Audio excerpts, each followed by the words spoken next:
দূরপাল্লার ফ্লাইটের মানচিত্র দেখলে একটি বিষয় চোখে পড়ে। অনেক বিমান উত্তর মেরুর ওপর দিয়ে চলাচল করলেও অ্যান্টার্কটিকার ওপর দিয়ে খুব কম উড়ে। এর পেছনে রয়েছে ভৌগোলিক, অর্থনৈতিক ও নিরাপত্তাজনিত কারণ। উড়োজাহাজ সাধারণত গ্রেট সার্কেল রুট অনুসরণ করে, যা পৃথিবীর গোলাকার আকৃতির কারণে সবচেয়ে কম দূরত্বের পথ।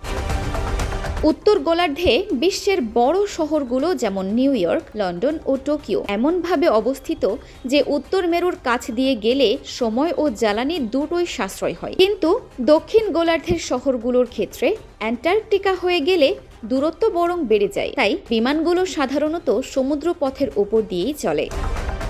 অর্থনৈতিক কারণও গুরুত্বপূর্ণ। বিশ্বের সবচেয়ে ব্যস্ত বিমান রুটগুলো উত্তর আমেরিকা, ইউরোপ ও এশিয়ার মধ্যে, কিন্তু অ্যান্টার্কটিকায় স্থায়ী জনবসতি বা বাণিজ্যিক বিমানবন্দর নেই। ফলে সেখানে নিয়মিত ফ্লাইট পরিচালনার প্রয়োজনও খুব কম।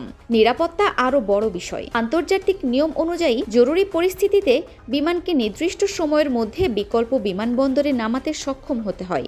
আর্কটিক অঞ্চলে এমন অনেক বিমানবন্দর রয়েছে, কিন্তু অ্যান্টার্কটিকায় প্রায় নেই বললেই চলে। সেখানে থাকা গবেষণার স্টেশনগুলোর রানওয়ে বড় যাত্রীবাহী বিমানের জন্য উপযোগী নয়। এছাড়া অ্যান্টার্কটিকার আবহাওয়া অত্যন্ত প্রতিকূল। প্রচণ্ড ঠান্ডা, তীব্র ঝড় ও দীর্ঘ অন্ধকার উড়োজাহাজ চলাচলকে ঝুঁকিপূর্ণ করে তোলে। জরুরি উদ্ধার অভিযান পরিচালনাও সেখানে কঠিন। তবে সব বিমান যে অ্যান্টার্কটিকাকে পুরোপুরি এড়িয়ে চলে তা নয়। গবেষণা ও পর্যটনের জন্য ছোট বিশেষ উড়োজাহাজ সেখানে যায়, আর কিছু আন্তর্জাতিক ফ্লাইট মহাদেশটির কাছাকাছি আকাশপথ ব্যবহার করে।